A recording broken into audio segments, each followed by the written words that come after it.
బ్రేకింగ్లో చూస్తున్నాం. తెలంగాణలో జోరుగా నామినేషన్ల ప్రక్రియ కొనసాగుతోంది. నేటితో తొలి విడత గ్రామ పంచాయతీ ఎన్నికల నామినేషన్ల దాఖలు ప్రక్రియ ముగుస్తుంది. దీంతో అభ్యర్థులు భారీగా నామినేషన్లు దాఖలు చేస్తున్నారు. రేపు నామినేషన్ల పరిశీలనకు అధికార యంత్రాంగం పగడ్బందీ ఏర్పాట్లు చేసింది.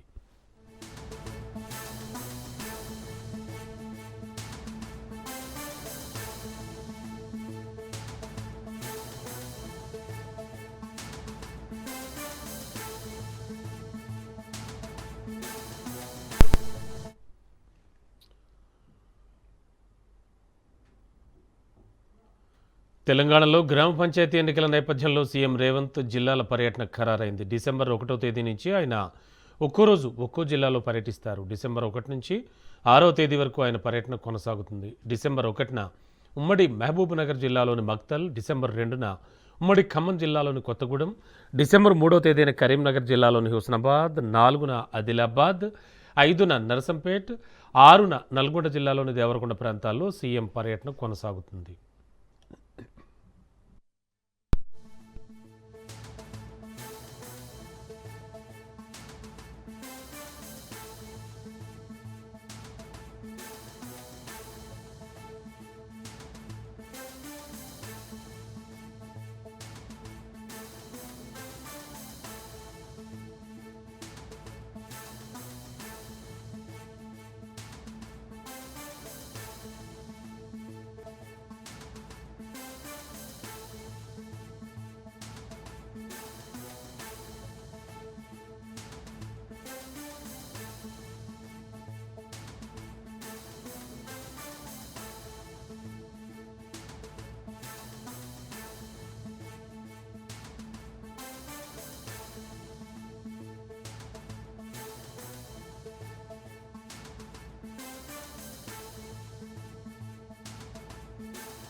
తెలంగాణలో పంచాయతీ ఎన్నికల సందడి మొదలైంది. ఎన్నికల కమిషన్ ఎన్నికల నోటిఫికేషన్ విడుదల చేయడంతో గ్రామాల్లో ఎన్నికల వాతావరణం నెలకొంది. మొదటి దశ నామినేషన్లు నవంబర్ 27న ప్రారంభం కాగా పోలింగ్ డిసెంబర్ 11వ తేదీన జరుగుతుంది. రెండవ దశ నామినేషన్లు నవంబర్ 30న, మూడవ దశ నామినేషన్లు డిసెంబర్ 3న ప్రారంభమవుతాయి.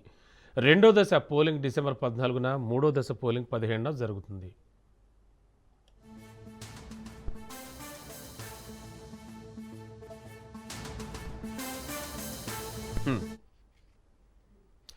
తెలంగాణలో గ్రామ పంచాయతీ ఎన్నికల నేపథ్యంలో సీఎం రేవంత్ జిల్లాల పర్యటన ఖరారైంది. డిసెంబర్ 1వ తేదీ నుంచి ఆయన ఒక్కో జిల్లాలో ఒక్కో రోజు పర్యటిస్తారు. డిసెంబర్ 1 నుంచి 6వ తేదీ వరకు ఆయన పర్యటన కొనసాగుతుంది. మొదట డిసెంబర్ 1న ఉమ్మడి మహబూబ్నగర్ జిల్లాలోని మక్తల్, 2న ఉమ్మడి ఖమ్మం జిల్లాలోని కొత్తగూడెం, డిసెంబర్ 3న కరీంనగర్ జిల్లాలోని హుస్నాబాద్, డిసెంబర్ 4న ఆదిలాబాద్లో, డిసెంబర్ 5న నర్సంపేట్, డిసెంబర్ 6న నల్గొండ జిల్లాలోను దేవరకొండ ప్రాంతాల్లో సీఎం పర్యటన కొనసాగుతుంది.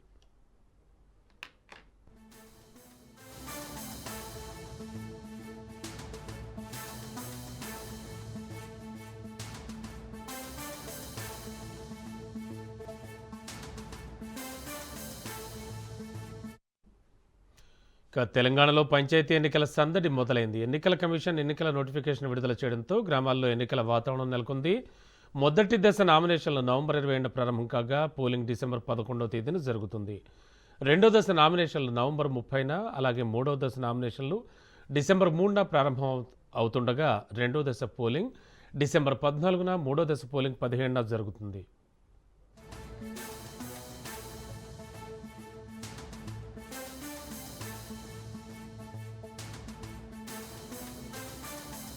తెలంగాణలో పంచాయతీ ఎన్నికలపై స్టే విధించేందుకు హైకోర్టు నిరాకరించింది. రాష్ట్రంలో పంచాయతీ ఎన్నికల రిజర్వేషన్లపై ప్రభుత్వం జారీ చేసిన జీవో 46పై అభ్యంతరం వ్యక్తం చేస్తూ వెనకబడ్డ కుల సంఘాలు ఉన్నత న్యాయస్థానంలో పిటిషన్ దాఖలు చేశారు. అత్యంత వెనకబడిన కులాలకు రిజర్వేషన్లు కేటాయించాలని పిటిషనర్లు న్యాయస్థానం దృష్టికి తీసుకెళ్లారు. బీసీల్లో ఏబీసీడీ వర్గాల ఆధారంగా రిజర్వేషన్లు ఇవ్వాలన్నారు. ఈ క్రమంలో విచారణ చేపట్టిన హైకోర్టు ఎన్నికల ప్రక్రియ మొదలైనందున ఈ దశలో స్టే విధించలేమంది.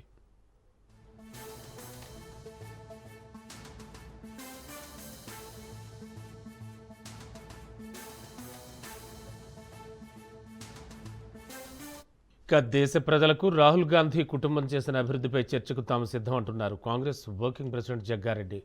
11 ఏళ్లు మోడీ చేసిన అభివృద్ధిపై చర్చకు మీరు సిద్ధం అంటూ ఛాలెంజ్ విసిరారు. రెండోసారి మూడోసారి దొంగ ఓట్లతో అధికారంలోకి వచ్చారని రాహుల్ గాంధీ చెప్పింది నిజమే అన్నారు. రాజకీయాల్లో అలుగుడు అనే పదం తనకు నచ్చదని, రాజకీయాల్లో అలుగుడు అంత బుద్ధి తక్కువ పని మరొకటి ఉండదన్నారు.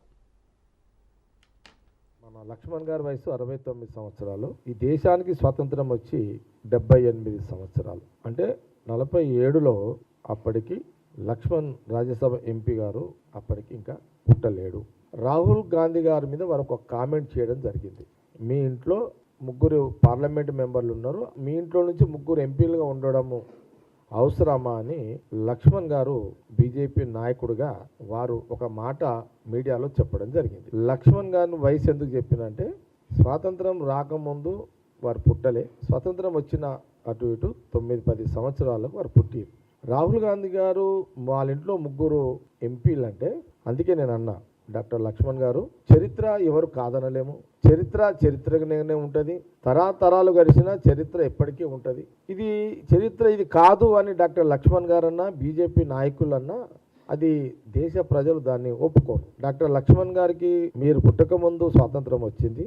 ఆనాటి మోతీలాల్ నెహ్రూ గారు వేల కోట్ల రూపాయల ఆస్తులని వారు ఉన్న ఇల్లు నుంచి మొదలుకుంటే వారు నివసించే ఇల్లు కూడా మహాత్మా గాంధీ గారి నాయకత్వంలో దేశ ప్రజల స్వతంత్ర ఉద్యమ పోరాటానికి ఆస్తులు వాళ్ళు ఇచ్చేయడం జరిగింది. ఈ చరిత్రని డాక్టర్ లక్ష్మణ్ గారు ఛాలెంజ్ చేయగలుగుతారా కాంగ్రెస్ పార్టీ ద్వారా? ఇది కాదు అని చెప్పే సాహసము ధైర్యము డాక్టర్ లక్ష్మణ్ గారు ఏదన్నా చర్చకు దీనికి ముందుకు రాగలుగుతారా? లక్ష్మణ్ గారికి బీజేపీ రాజ్యసభ ఎంపీ గారికి తెలియజేస్తున్నారు. कहाँ 140 कांग्रेस पार्टी, कहाँ 40 साल की आपकी?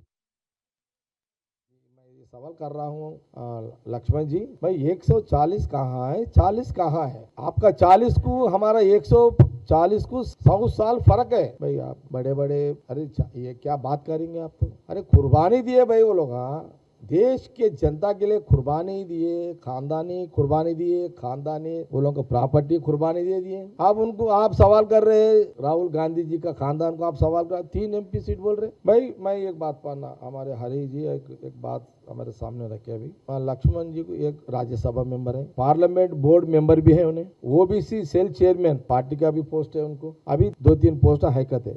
आपका ये देश का ये स्टेट कोई कंट्रीब्यूशन नहीं है आपका, 5-6 पोस्ट आपके नीचे रख लेते। ये देश का कुर्बानी जो खानदानी है उसको 3 पोस्ट के लिए सवाल करते हैं क्या आप? कहाँ राहुल जी खानदान, कहाँ बीजेपी खानदान की बात है? ये बातें ऐसी बातें मत करो। मैं बीजेपी वाले दरखास्त करूंगा, ये कर रहा हूँ भाई, ऐसे बात गिर के बात मत करो। आपके बातों से आपका इतना नीचे गिर मत हो, आप लोग दिल पड़ा कर लेके आप बात करो। मैं इससे पहले बोला राज्यसभा एमपी जी लक्ष्मण जी, राहुल गांधी जो खानदानी है, राहुल जी का जो आइडियोलॉजी है, राहुल गांधी जी का जो सैक्रिफाइस फैमिली है, आपका बीजेपी में कोई एक का नाम बोल सकते क्या? मैं सारे बातें जितने भी जवाहरलाल नेहरू से लेके यहाँ तक मनमोहन सिंह तक, यहाँ राहुल गांधी आज तक भी जो भी देश जनता के लिए जो भी हुआ, ये देश जनता के या एग्रीकल्चर या एम्प्लॉयमेंट इंडस्ट्रीज जो भी हुआ वो हुआ वहां नेहरू जी से लेके यहाँ तक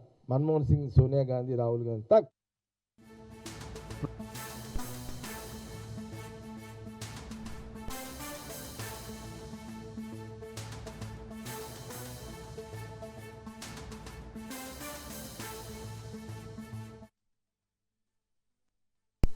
బ్రేకింగ్లో చూస్తున్నాం. మేడ్చల్ జిల్లా పేట్ బషీరాబాద్లో అగ్ని ప్రమాదం జరిగింది. సుచిత్ర సెంటర్లోని టైర్ల షాపులో మంటలు ఒక్కసారిగా చెలరేగాయి. దీంతో 4 ఫైర్ ఇంజన్ల సాయంతో ఫైర్ సిబ్బంది మంటలు అదుపులోకి తీసుకొచ్చారు.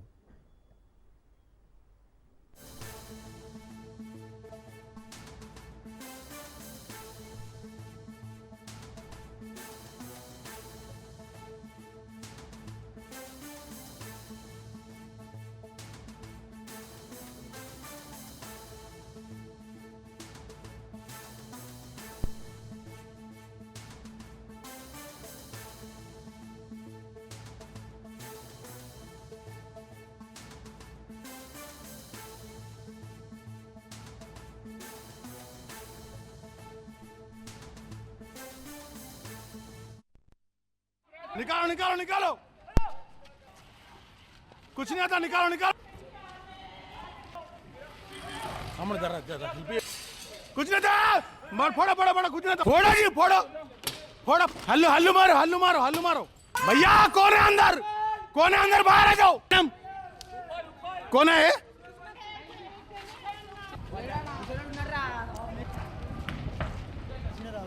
अल्लाह रहम करे।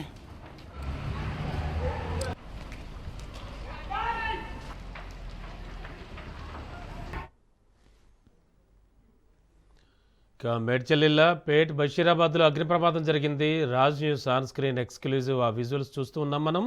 సుచిత్ర సెంటర్లో ఉన్న టైర్ల షాపులో మంటలు ఒక్కసారిగా చెలరిగాయి. దీంతో 4 ఫైర్ ఇంజన్ల సహాయంతో ఫైర్ సిబ్బంది మంటలను అదుపులోకి తెచ్చారు.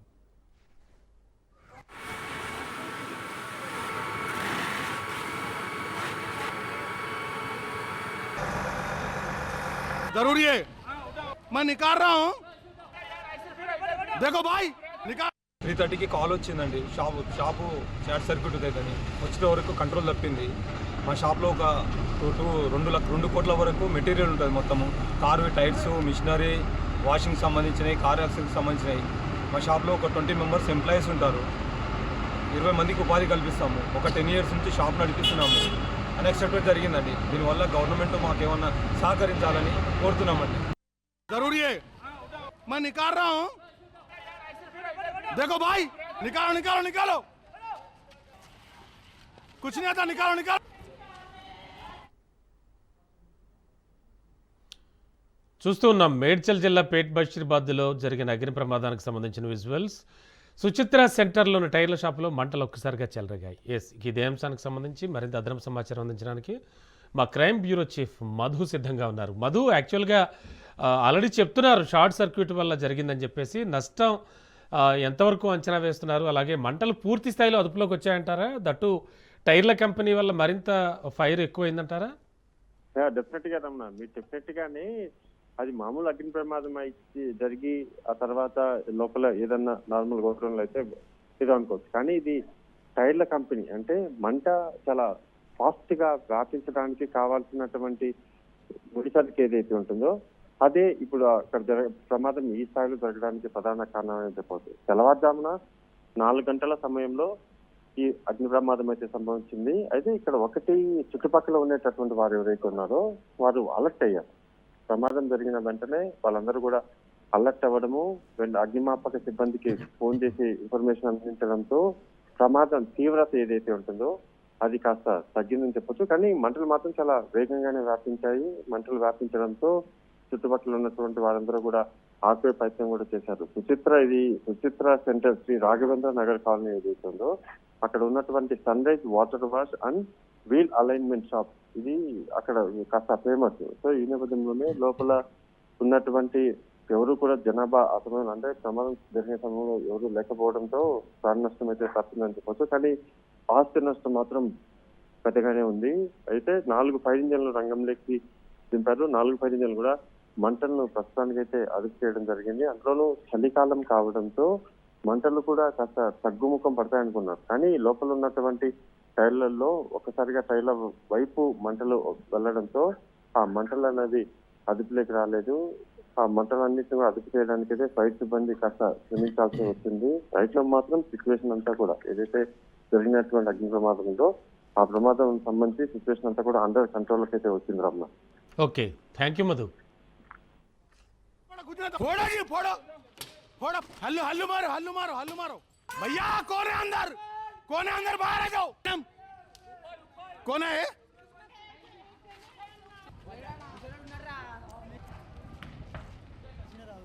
अल्लाह रहम करे।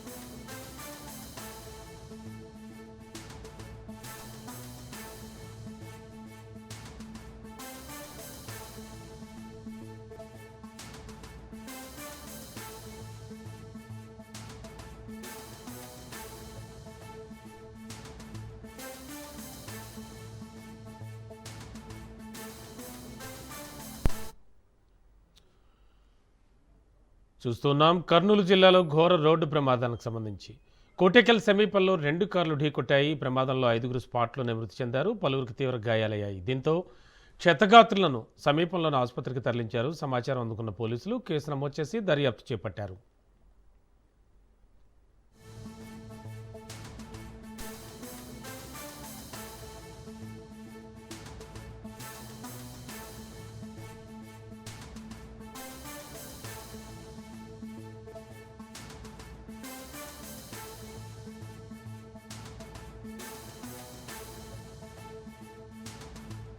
ఆ మహోజ్వల ఘట్టానికి 16 ఏళ్లు. ప్రత్యేక తెలంగాణ ఉద్యమంలో ఆ దృశ్యం అపూర్వం. ఆ పోరాటం భావితరాలకు ఓ సందేశం. నాడు నేడు తెలంగాణోడి తెగువకు ఓ సజీవ సాక్ష్యం. అందుకే ప్రత్యేక రాష్ట్ర సాధన చరిత్రలో ఓ మైలురాయిగా నిలిచిపోయింది. తెలంగాణ ఉద్యమ దశను దిశను మార్చేసింది. ఓ బక్కపలచని మనిషి దీక్ష దేశ రాజధాని ఢిల్లీనే షేక్ చేసింది. కేంద్ర ప్రభుత్వం కదిలొచ్చేలా చేసింది. తెలంగాణ ఉద్యమ స్థాయిని తీవ్రతను నలుదిక్కులా చాటింది. అదే దీక్షా దివస్. తెలంగాణ వచ్చుడో కేసీఆర్ చచ్చుడో అనే నినాదంతో సాగిన కేసీఆర్ నిరాహార దీక్ష ప్రత్యేక రాష్ట్ర పోరాటాన్ని మరింత తీవ్రతరం చేసింది. తెలంగాణ ఉద్యమ జ్వాలను యావత్ ప్రపంచానికి పరిచయం చేసింది. ఆ ఉద్యమమే ప్రత్యేక తెలంగాణ రాష్ట్ర సాధనకు బాటలు వేసింది.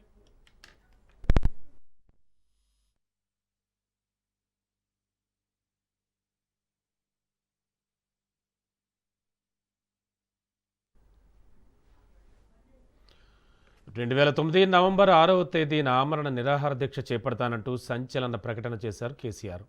గులాబీ దళపతి ప్రకటన నాటి పాలకుల గుండెల్లో ప్రకంపనలు పుట్టించింది. చెప్పినట్టుగానే నిరాహార దీక్ష కోసం వ్యూహరచన చేశారు. 2009 నవంబర్ 26వ తేదీన తీగల గుట్టపల్లిలోని ఉత్తర తెలంగాణ భవన్కు చేరుకున్నారు కేసీఆర్. ఆ సమయంలో ఆయన అడ్డుకోవడానికి నాటి కాంగ్రెస్ ప్రభుత్వం శతవిధాలా ప్రయత్నించింది. 144 సెక్షన్ విధించి ఉక్కుపాదం మోపింది.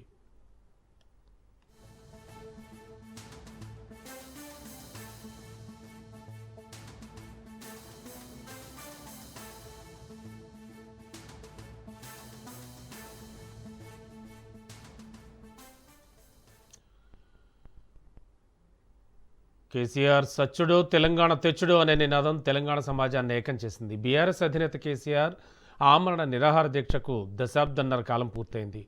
2009 నవంబర్ 29న కేసీఆర్ దీక్షా దివస్ ప్రారంభించారు. ఆ రోజు నుంచి 11 రోజుల పాటు దీక్షను కొనసాగించారు కేసీఆర్. తెలంగాణ పోరాట చరిత్రలో ఆ 11 రోజులు మరపురానివి, ఎన్నటికీ మరువలేనివి. కేసీఆర్ దీక్ష చేసినన్ని రోజులు తెలంగాణ రగిలిపోయింది. ఆయనకు మద్దతుగా సకల జనులు రోడ్డెక్కారు. ప్రత్యేక తెలంగాణ కోసం సమర భేరీ మోగించారు వాళ్ళు.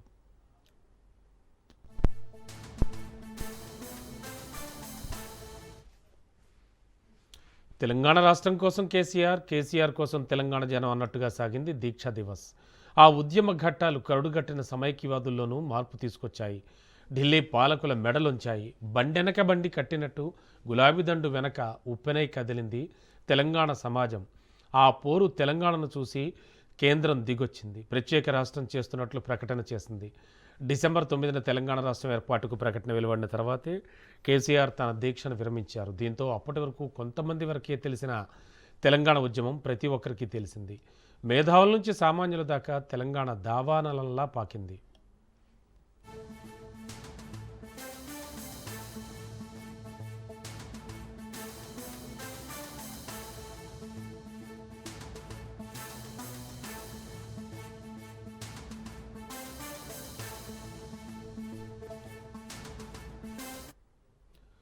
నాడు ఉమ్మడి ఆంధ్రప్రదేశ్లో తెలంగాణ కోసం అనేక ఉద్యమాలు జరిగాయి. తమకు జరుగుతోన్న అన్యాయానికి నిరసన తెలుపుతూ ఎన్నో పోరాటాలు చేశారు. కానీ వాటన్నింటికీ భిన్నం కేసీఆర్ దీక్షాస్త్రం. గులాబీ దళపతి దీక్ష తెలుగు రాష్ట్రాల రాజకీయాలనే మార్చేసింది. అప్పటి సమైక్య పాలకులు కుట్రలు కుతంత్రాలతో ఉద్యమాన్ని విచ్ఛిన్నం చేసేందుకు ప్రయత్నాలు చేశారు. అయినా గులాబీ దళపతి భయపడలేదు, బెదరలేదు. మొక్కవోని దీక్షతో తెలంగాణ ఉద్యమాన్ని ముందుకు నడిపించారు. ప్రత్యేక రాష్ట్ర సాధన ధ్యేయంగా అడుగులు వేశారు. ఆయనతో పాటు సకల జనుల్ని తెలంగాణ కోసం గొంతెత్తేలా చేశారు. నీళ్లు, నిధులు, నియామకాల ట్యాగ్లైన్తో తెలంగాణ ఉద్యమ దశ దిశను మార్చేశారు. పదునైన ప్రసంగాలతో మలిదశ తెలంగాణ ఉద్యమానికి తెరలేపారు కేసీఆర్. ఇనుప కంచెలు, ముళ్ల బాటలు, బారికేడ్లు, గులాబీ కారుకు బ్రేకులు వేయలేకపోయాయి. పోలీసులు మోహరించిన కేంద్ర బలగాలొచ్చిన నిరాహార దీక్షను సాగించడానికి కేసీఆర్ ముందుకు కదిలారు. నవంబర్ 29న తెలంగాణ భవన్ నుంచి సిద్దిపేటకు బయలుదేరారు. కరీంనగర్ మానేరు బ్రిడ్జి వద్ద పోలీసు బలగాలు ఆయన వాహనాన్ని చుట్టుముట్టాయి. అయినా పట్టు వదలని విక్రమార్కుల్లా రోడ్డు మీదే ధర్నా చేశారు. దీంతో పోలీసులు ఆయన్ని ఖమ్మం జైలుకు తరలించారు. ఆ జైల్లోనే ఆమరణ నిరాహార దీక్షను కొనసాగించారు కేసీఆర్. గులాబీ బాస్ అరెస్టుతో యావత్ తెలంగాణ అట్టుడికిపోయింది. కేసీఆర్ అరెస్టు వార్తతో యువకుడు శ్రీకాంతాచారి ఆత్మాహుతి చేసుకుని తెలంగాణ కోసం ప్రాణత్యాగం చేశాడు. ఉస్మానియా, కాకతీయ యూనివర్సిటీలు అగ్నిగుండాలై భగ్గుమన్నాయి. బంద్లు, నిరసనలు, ధర్నాలతో 10 జిల్లాల తెలంగాణ హోరెత్తింది. డిసెంబర్ 1న తాను లేకున్నా ఉద్యమం నడవాలని కేసీఆర్ ప్రకటించారు. డిసెంబర్ 2న పార్లమెంట్లో బీజేపీ అగ్రనేత అద్వానీ కేసీఆర్ దీక్ష గురించి ప్రస్తావించారు.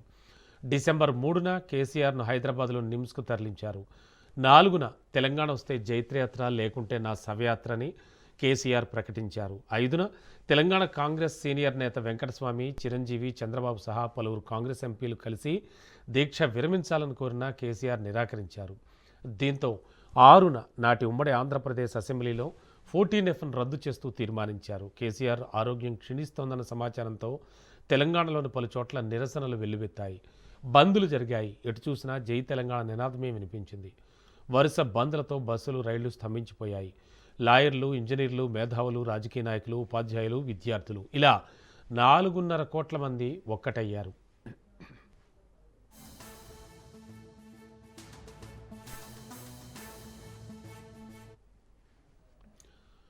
మరోవైపు రోజులు గడుస్తున్న కొద్దీ కేసీఆర్ ఆరోగ్యం క్షీణించింది. దీంతో కేంద్ర ప్రభుత్వం దిగొచ్చింది. అప్పటి కేంద్ర హోంమంత్రి హోదాలో ఉన్న చిదంబరం తెలంగాణ రాష్ట్ర ప్రక్రియ ప్రారంభించామని ప్రకటించారు. ఇక ఆ ప్రత్యేక రాష్ట్రం ప్రకటన వెలువడ్డ తర్వాత డిసెంబర్ 9న కేసీఆర్ ఆమరణ దీక్షను విరమించారు. అనంతరం సీమాంధ్రలో సమైక్యాంధ్ర కోసం ఉద్యమాలు మొదలు కావడంతో ప్రత్యేక తెలంగాణ రాష్ట్ర విషయంలో మళ్లీ 23వ తేదీన కేంద్రం వెనక్కి తగ్గింది.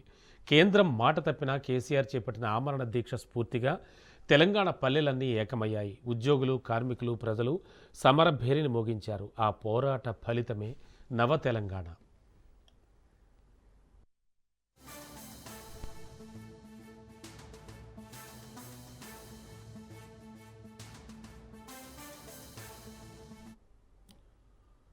కశ్మీర్ నుంచి కన్యాకుమారి వరకు ప్రజలంతా తెలంగాణకు జై కొట్టారు. దేశ రాజకీయ వ్యవస్థను ఒప్పించి, మెప్పించి, కులాలకు, మతాలకు అతీతంగా అందరినీ కలిపి తెలంగాణ తీసుకొచ్చారు కేసీఆర్. తెలంగాణ ఇచ్చిన ఘనత కాంగ్రెస్దైతే తెలంగాణ తెచ్చిన ఘనత ముమ్మాటికి కేసీఆర్దే.